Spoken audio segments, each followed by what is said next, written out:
Wednesday. It is Wednesday. Going to attempt the lower arm and tie bar passenger side.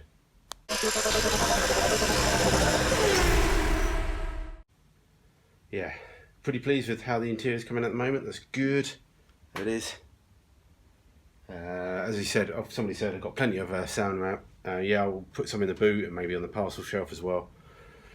So yeah, that's good.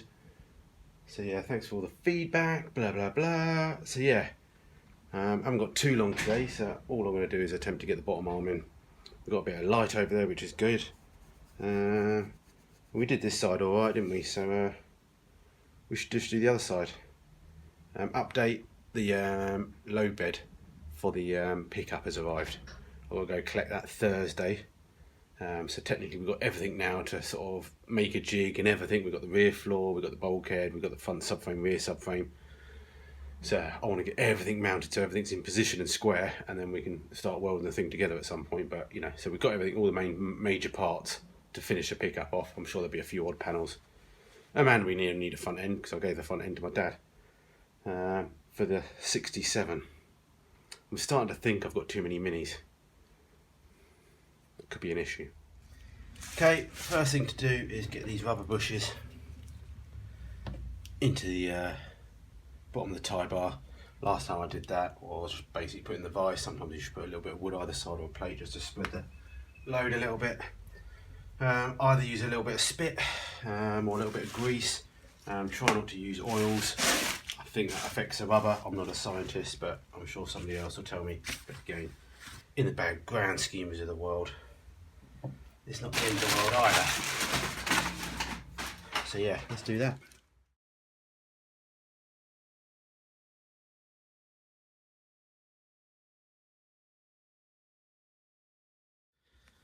Okay, it's nearly on.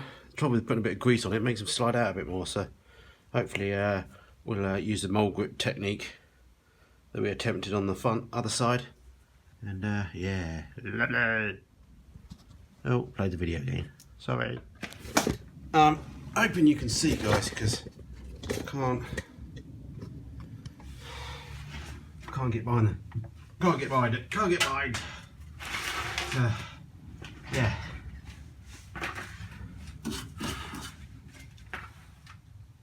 That goes through there. That goes through there. And that eventually. There's a little flap on the end of this that goes on a little tab there. But yeah, the bolt's not sticking through at the moment. So we'll just try the old mole grip method and see how well we do that. Oh yeah, that's working. That's working. So we can just see the nut sticking out the other end.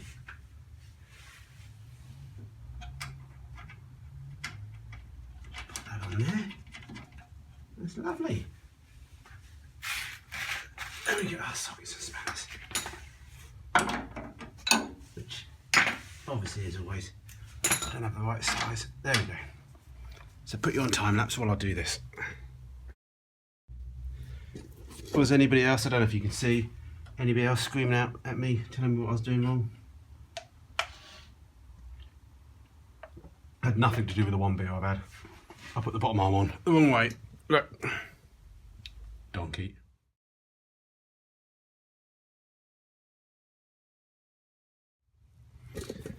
Okay, that's on there.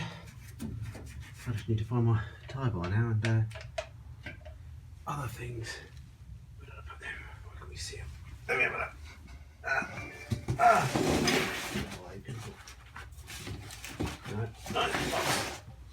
Not in that box.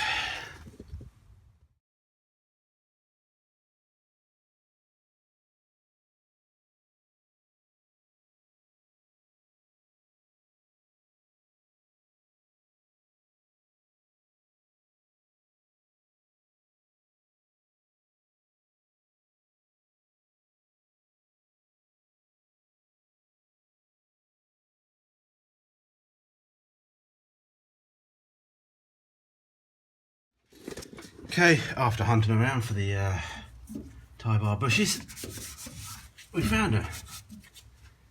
So that's that, bottom arm on. We got spring compressor on the way. I've got a friend, he's lent me half the tool and he's found the other half, so collect that Thursday. And then we got spring compressor balls things. We got the bump stops on order, so they're being posted, so we'll fit them before we do anything. And I think one last job for the evening, we might just try and mount that up. I found the other one, which I now need to paint because I couldn't find it at the time. But we should have the correct nut and bolt set for that in the kit that we bought ages ago. Let's find out.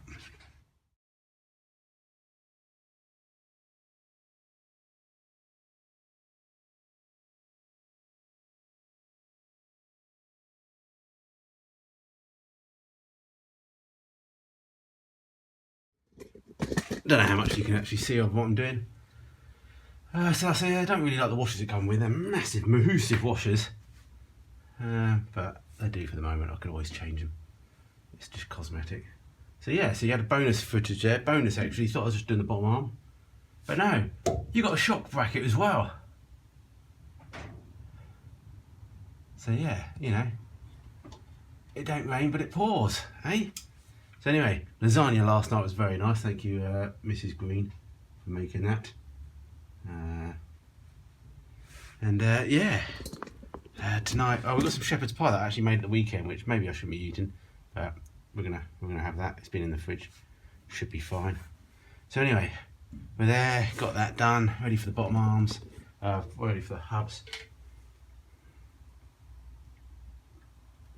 So next I'm gonna have to start thinking about, I need to order up some knuckle joints, don't I, to recondition the front hubs. Just sticking drums on this, Chris. Yeah, I was talking about the cast remote gear box that we've only got one spare, so that's going to go on the 67. That's our plan at the moment anyway, because that's going to have the 1275 on it, so that's going to be a bit more pokey, so it'll help keep the engine stable. So anyway, yeah, that driver's inner wing is quite bent, isn't it? Banged and bished. Maybe I should have gone across that with a bit of a panel on that to start with, but I'm going to call it character. That's what I'm going to say. So anyway, that's all good for tonight. So yeah, a bit of a short video. As I said, got to collect some parts tomorrow. Parts are stacking up for that pickup. We need to get this done so we can crack on with the pickup. I know you guys are wanting that. So yeah, I think that's it.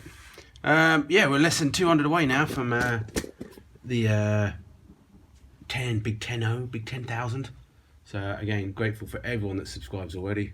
If you don't subscribe, hit the subscribe button, always helps. And then once we hit 10,000, I shall do the giveaway for the bits and bobs that I've got. Again, if you haven't entered it, 16vmini.co.uk/giveaway. Enter that. And yeah, it's free to enter. And everything, life's good. And then we'll have to find a card to give away. But we'll worry about that soon. Alright, bye guys. Have a good evening.